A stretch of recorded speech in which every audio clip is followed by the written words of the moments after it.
I'm glad you could join me today. I'm going to show you a work in progress, this cowboy. The title is almost decided, but not quite. I'm going to show you how I used OMS on parts of this artwork and how I finished some edging after using the OMS. This is the brand I use. I am set up with my Odorless Mineral Spirits. I use the Gamsol type. There are a couple other options out there. And I have just wet my brush very little. I'll do it again. That's actually way more than you need. And even doing this won't be enough to remove it. You actually just want the brush to be damp.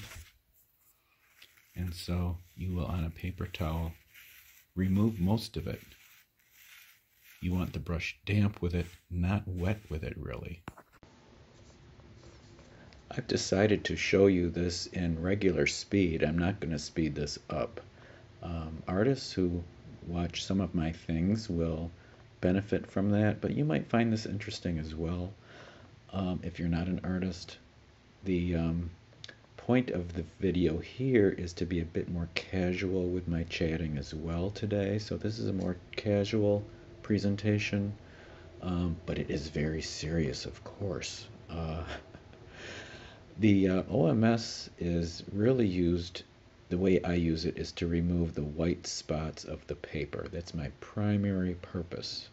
And you will see some areas here where you'll get a good look of that grainy look I'm talking about. That's coming up.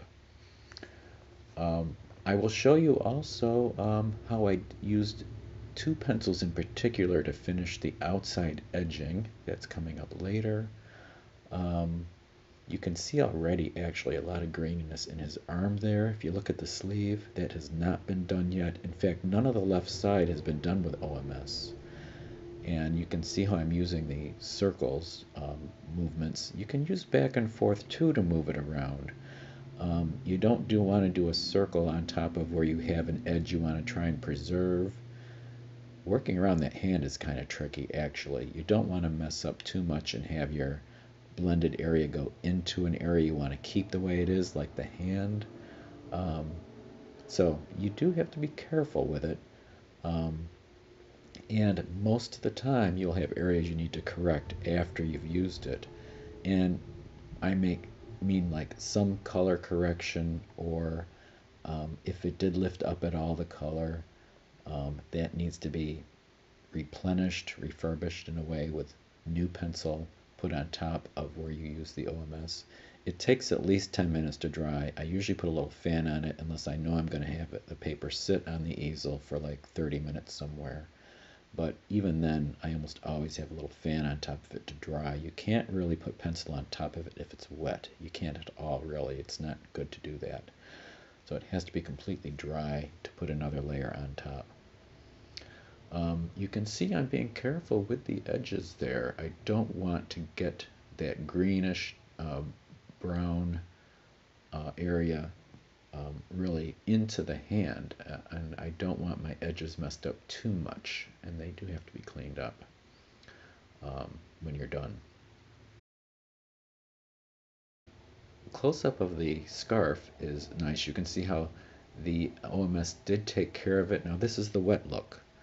It will look a little lighter when it's dry. It looks darker in this wet version. That purple area was done. None of the sleeve was done. Take a look at the graininess. Here's great shots of that. You can have your art look this way if you like. I like it to have a painting look, and I just get rid of all that by using the OMS as one way that's I find the most effective way to get rid of the grainy look. And I won't talk about alternatives. Burnishing is one of them. You can look that up. Edging can be done where the sky meets the cloth or the body really would be lighter, and we'll get into that. Some of my sleeve did kind of lose some of its edging, and I added white on top. If you want a more opaque look where it's much whiter, you'll use the first pencil I showed you, that reddish one. is Derwent Drawing Chinese White.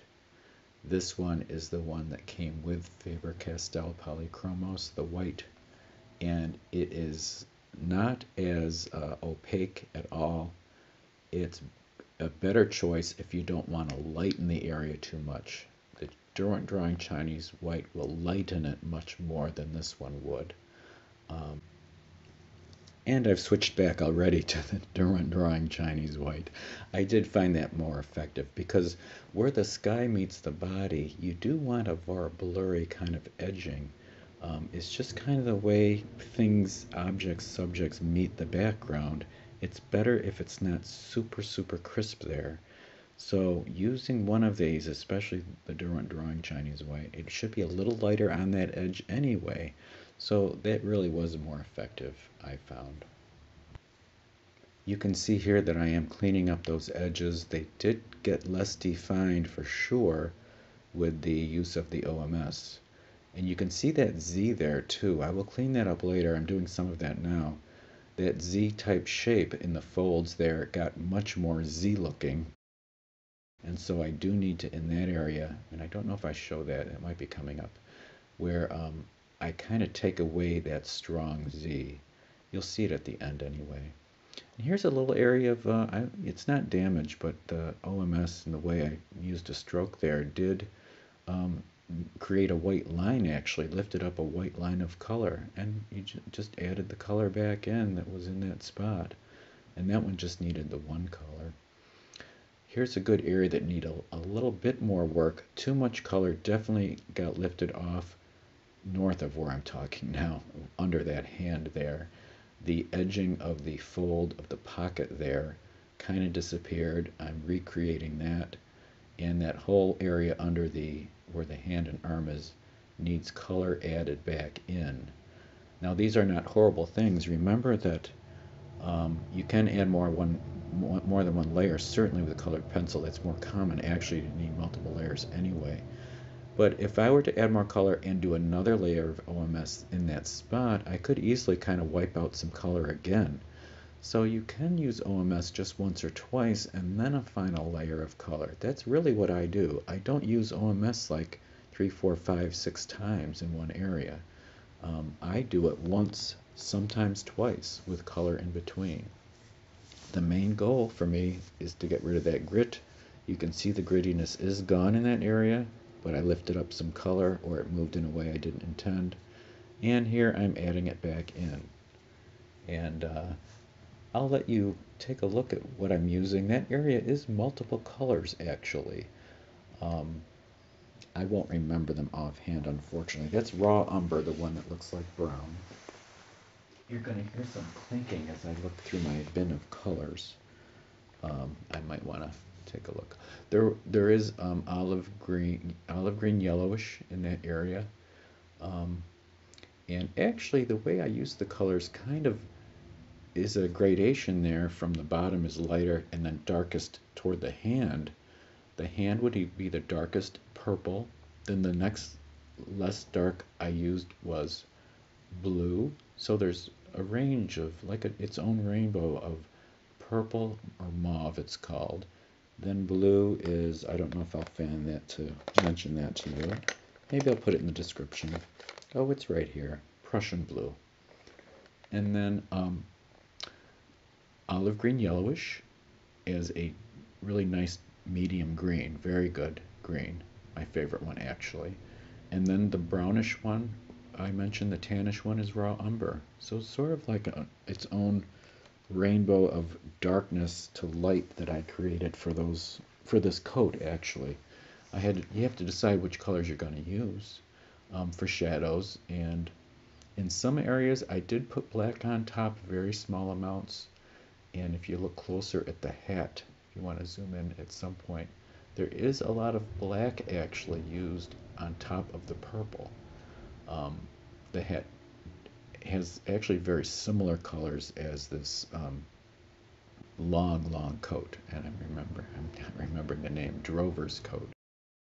I hope you enjoyed that information on using OMS on your colored pencil artwork. I did go over the cloak once again Some of this purple needed to be gone over a little bit. You can see how I wanted a finer edge there, like a more crisp edge, which the OMS will kind of make it disappear a little bit. And I showed you some other corrected areas. I wanted to bring back some of the white highlights on the coat. I'm calling it a coat or a cloak. It's so big that I've been calling it a cloak. I'm going to have to Google that and see if, what I should be calling that. Where the background meets the person or even an animal is usually not a very extremely crisp edge. It needs to be a little bit slightly blurry, I would say, on the very far point. And it's brighter because the sun's coming this way. That's why there's shadow in the front. And this sky was important. I almost got rid of it, but it really lights up this part of the body a bit more of the coat. And so I was able to put some more light here. Otherwise, if the sky wasn't here, this really should be all very dark. Actually, I invented the arm from here down, and because I had cut it off. It was cut off by the prior horse. That's another long story. This is a new horse head that I put on top of this area. In terms of blending, you can actually do a lot with just the Derwent Drawing Chinese White to make the whole area lighter and to blend out much of the color and spread it around. That can be used in some cases rather than using OMS. I did a combination of that to do the sky, actually, by the way. Lots of the Chinese white in there. So yeah, I am happy with the way this turned out. And I did put some extra finishing edging on this as well. But the OMS, actually, I almost didn't need it here. There wasn't a lot of white dots showing through, but it really did help a bit. And then a lot of the finishing here with the white to crisp up those edges, much more crisp on the cloth. I simplified the design, by the way, here because it was too complicated, and this is not a drawing about the scarf or handkerchief, whatever you call these things. And so I decided, well, I do want some lines in the white, so I just used some of the lines and made suggestions of a design. But to put all the polka dots in there would have been kind of ridiculous, in my opinion. I will show you a fresh, completed one in the distant future at this point. And I hope to see you at that time. All right, enjoy making your art or watching art or appreciating art, and I'll see you in the next one.